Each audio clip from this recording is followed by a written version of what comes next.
What's going on, team? Proof here. Welcome to a new batch of cards from Set 2 for Duel Masters Plays Return of Legends. And this week we have just 7 new cards that they revealed. So there was like 1 card per day. There wasn't any extra surprise cards revealed. So we'll hop into that in a second. I do want to do a little quick announcement that I do want to start putting out some deck building showcase or some deck showcases.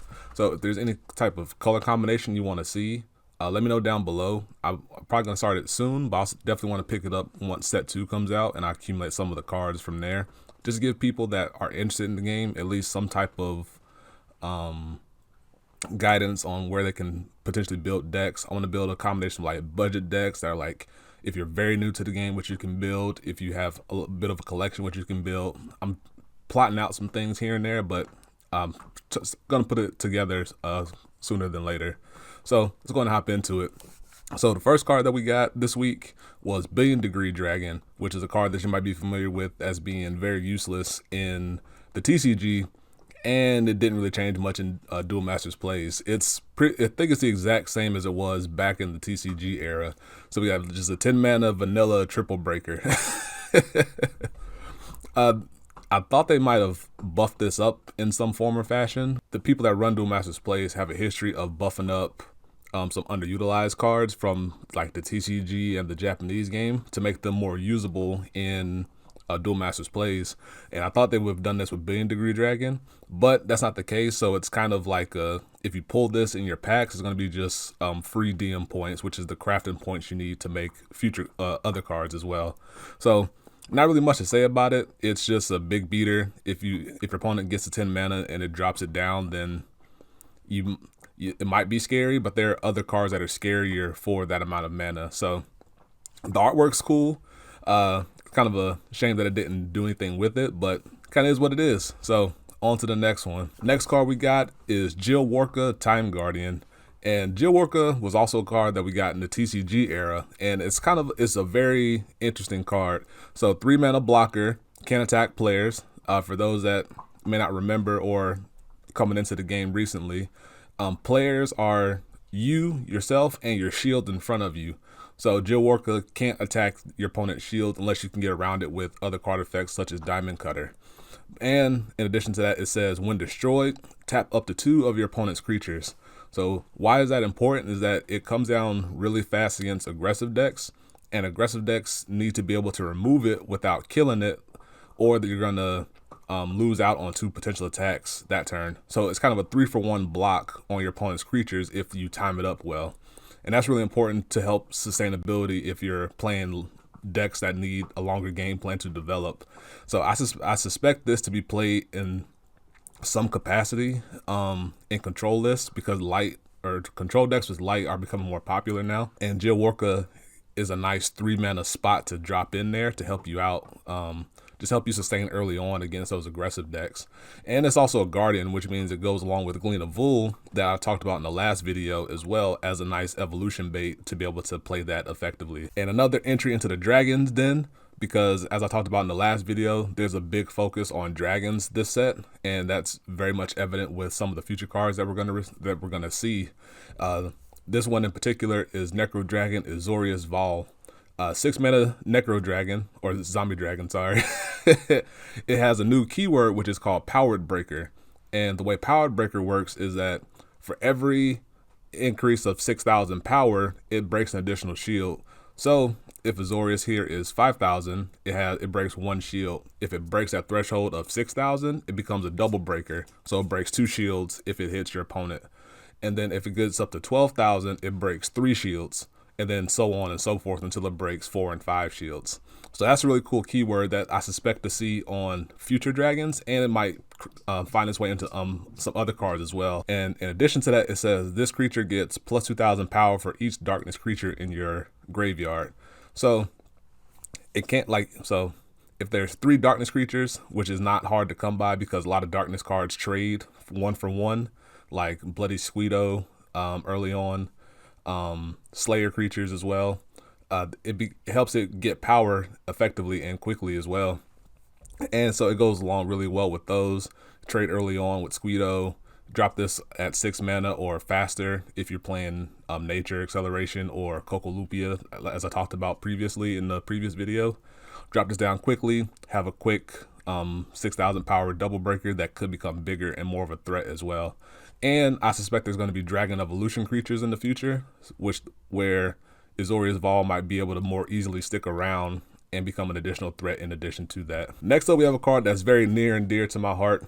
It was a staple card in one of my favorite decks throughout all of TCG, and then right before my outlet for playing Duel Masters previously went away, this card was a staple in that as well. We have Rikku Screwdriver. So this is the first Xeno part.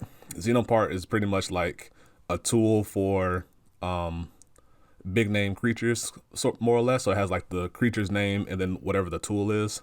But we have Rikku Screwdriver, which is Rikku the Dismantler Screwdriver, basically. This has another keyword in it, in that it has a tap skill.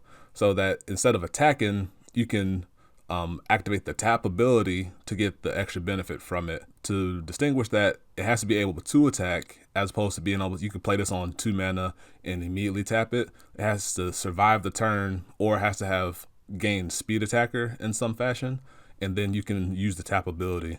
There's going to be new functionality that they put into the game, and I believe it works that instead of dragging up, as you might see me do, or as you've experienced, you drag up to your opponent's shields, you drag down, and you can be able to activate the tap ability. I would recommend experimenting with it with Screwdriver, or if there's other tap ability cards that come out in the future that are easier to acquire for you, I would recommend experimenting with it in the single player mode before you take it over into PvP competition. That way you don't mess it up in the moment. But it says tap skill, destroy one of your opponent's creatures that has blocker and 6,000 power or less. So it's basically Comet Missile for a body, but it's repeatable, unlike Comet Missile being a spell that's a one and done spell. So this is very, very, very major for aggressive decks out there, because before you're pretty much required to play like 3 or 4 Comet Missile and then other ways to might help you get around blockers, and you have to hope to draw them and stuff like that. But Screwdriver here says I played on 2. Your opponent then cannot freely play a 2 mana blocker, assuming you go first, and just have it sit there and wait for your aggressive to come at them. Now they have to find a way to get rid of Screwdriver before they can play their blocker. Otherwise, Screwdriver is going to freely get rid of it and set your opponent back even more. So you pretty much just did a 2 mana do nothing or 3 mana do nothing, etc. This is important because a lot of very common blockers are in the 6,000 power and less range.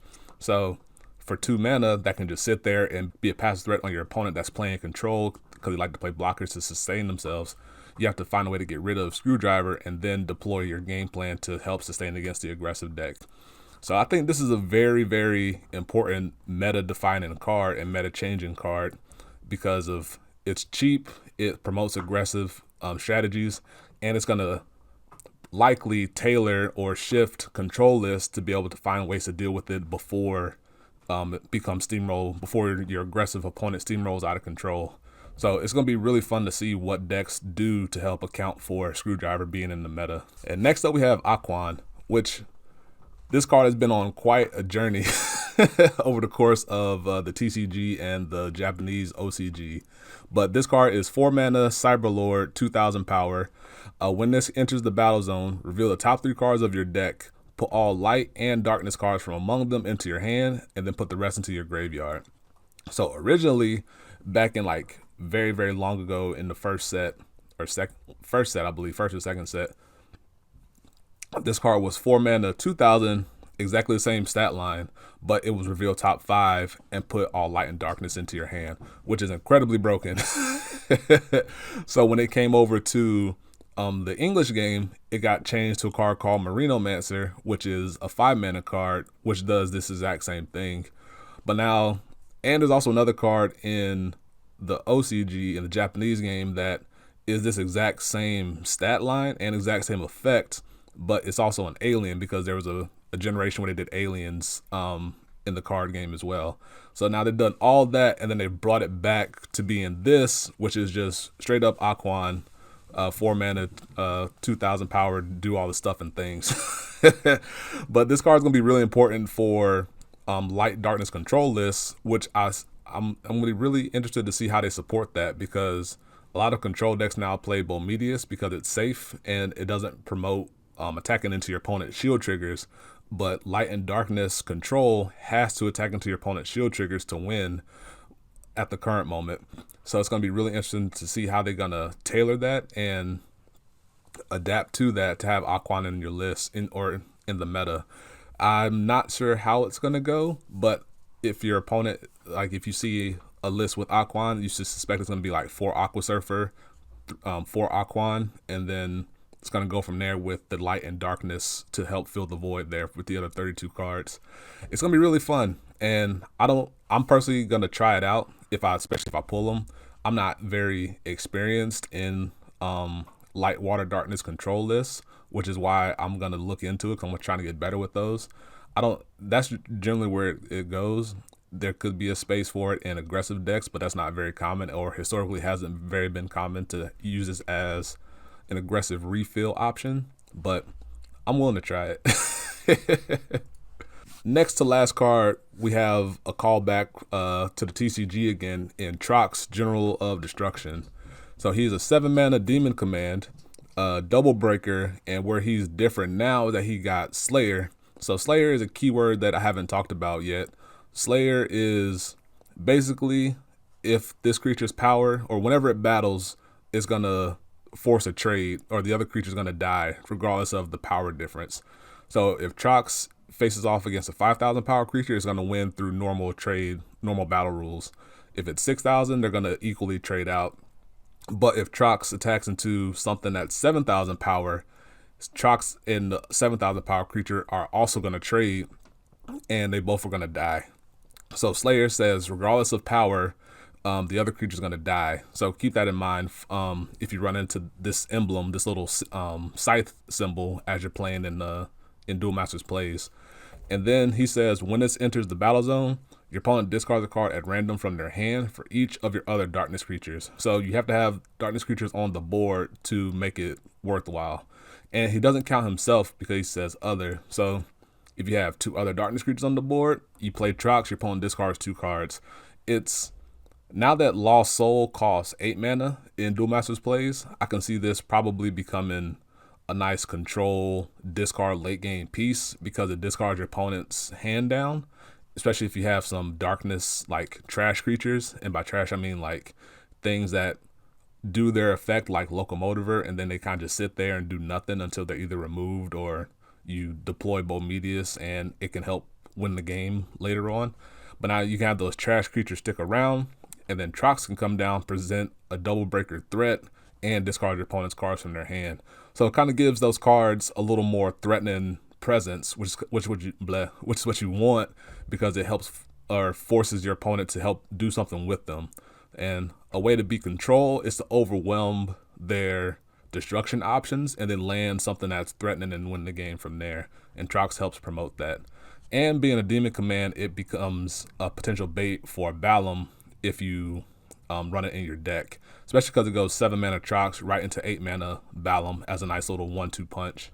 And last but not least, we have Aegis Ring Sword Elemental, which is a Duel Masters Plays exclusive, meaning that they made this card strictly to fill some type of void in the game that they didn't want to bring back a previous card or drastically change an old card so much that it no longer has like the same feel to it. So they kind of just make a new card, give some new art to it, maybe some art that they had stacked away that they didn't use anymore.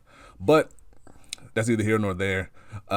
Aegis here said it's an Aegis command, it's a blocker, can't attack players, and it says while battling a dragon, this creature gets plus 7,000 power. So at any point in time, if it's battling a creature or a dragon creature, it becomes 13,000 power, which trades very nicely with most dragons that you're going to see, which is very important because it helps slow down things like Bomedius. Any of the dragons we've seen so far get shut down by this. So it might become a very important piece. On the downside of it, it is 6,000 power, so it falls directly in range of Comet Missile and Rikku Screwdriver that I just talked about. So you have to worry about those if you're playing Aegis. I don't know why they didn't want to give it like that extra 500 power boost you see in light cards traditionally, being the more defensive civilization. That would have been a nice way to help give it some more play, but they didn't. It's going to be interesting to see if this card gets included because it's an angel command for Alcadeus, but it is that 6,000 power, and there's a card called Valkyr, which is also an angel command, but it's just a flat 5 mana 7,000. And most times that 1,000 power difference will matter in the course of just existing. But in terms of trading with dragons, Aegis here clearly has the advantage, but Valkyrie has more general purpose use associated with it. So it's going to be that battle between those two to see who's going to make that 5 mana angel blocker slot. Because I doubt you're going to play both of them in the same deck. You're going to choose one or the other depending on what the meta demands for it. And that's where the interesting fight is going to pan out, in my opinion.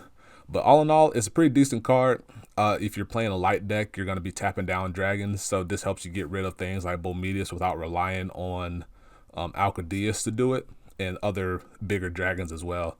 So for all those power breaker dragons or those increase in power for XYZ condition, Aegis here is going to help freely trade into them without much difficulty.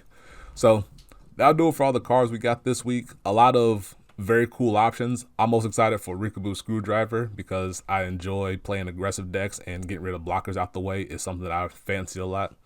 But let me know what you think. What are you most excited for from this stack of this batch of reveals? And yeah, that'll do it for me. Once again, if you want to see certain color combinations for future showcase videos, let me know down below. I'm going to plan on doing those soon, and especially once set 2 comes out and I accumulate some more of the cards to put some more things together. But yeah, that'll do it for me. Hope you enjoy, and until the next one, peace.